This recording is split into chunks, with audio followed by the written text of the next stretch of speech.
বাংলাদেশের সাথে প্রথম ওয়ানডে দেখতে জাইমা রহমান এসেছেন মাঠে, সেই খবর আমরা সবাই জানি। এবং তিনি যে জয় নিয়ে মাঠ ছেড়েছেন আর খেলার সময় গ্যালারিতে বসে টাইগারদের জন্য উল্লাস করেছেন, এই খবরও ছড়িয়েছে সব জায়গায়। তারপরই এলো অন্য এক খবর, যেখানে আল জাজিরার অনুসন্ধানী সাংবাদিক জুলকারনাইন সায়ের তার দৃষ্টিভঙ্গি তুলে ধরেছেন সোশ্যাল মিডিয়া পোস্টের মাধ্যমে।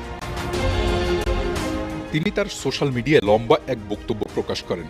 সেখানে তিনি লেখেন, গণতান্ত্রিকভাবে নির্বাচিত সরকার প্রধানের কন্যা হওয়া কোনো অধিকার নয়। তাহলে একজন প্রতিমন্ত্রী কেন প্রধানমন্ত্রীর মেয়ের জন্য সংবর্ধনা অনুষ্ঠান করবেন? এতে তার কর্তব্য কিভাবে পালন করা হয়?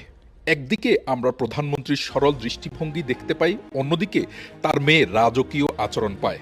আমরা পরিবর্তন আশা করি, এই ধরনের তোষামোদ নয়।